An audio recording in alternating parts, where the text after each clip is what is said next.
Hello, my name is Andrea. Welcome to today's lesson. In today's class, we'll learn about oncology. This lesson is divided into 3 parts. In part 1, we'll introduce neoplasms. In part 2, we'll talk about symptoms and signs of malignancy. Finally, in part 3, we'll discuss treatment of tumors.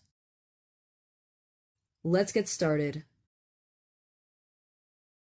We'll start with part 1, neoplasms. A neoplasm is an abnormal new growth of tissue. Malignant neoplasms, more commonly known as cancers, are likely to spread in the body and cause serious illness or death. Benign neoplasms do not spread and are less harmful. When speaking to patients, doctors generally refer to these masses of cells as growth or tumor. For example, a doctor might say,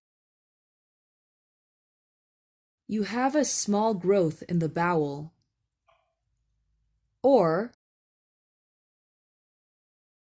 "You have a small tumor in the bowel." A lump or swelling is a collection of tissue or fluid which is visible or palpable, meaning it can be palpated or felt with the fingers. A lump may be due to a neoplasm, but there are other causes such as inflammation or fluid accumulation. A patient may say, "I have a lump in my left breast." A doctor may say, "There was a firm, palpable mass in the liver." Malignant tumors are characterized by rapid growth and invasiveness. The tumor may invade local tissues or may spread to distant parts of the body, called metastasis. Neoplasms, which are the result of metastasis, are called secondaries, as opposed to the original tumor, which is the primary tumor. Next, we'll see an example of how a doctor might inform a patient that they have a malignant tumor. We have the results of the scan back now, and I'm afraid they show that you have a small growth in the prostate. Fortunately, it appears to be at an early stage and there is no sign of spread. So, if we remove it, there is every chance of a complete cure. Remember, to invade, verb, is to enter and spread throughout a part of the body, and this process is called invasion, noun. If a tumor is described as invasive, it has the ability to spread. Let's move on to part 2, symptoms and signs of malignancy. The symptoms of malignant disease may be related to the size and location of the tumor. For example, a space-occupying lesion in the brain causes raised intracranial pressure and symptoms such as headaches, vomiting, or visual disturbance.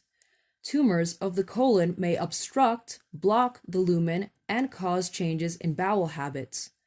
Other possible symptoms of malignancy include bleeding, pain, and weight loss. We'll see the case of a patient who presents signs of malignancy. Case 55. A 33-year-old man presented to his GP complaining of a painless lump on the right side of his neck, which had been present for about 2 months and was enlarging.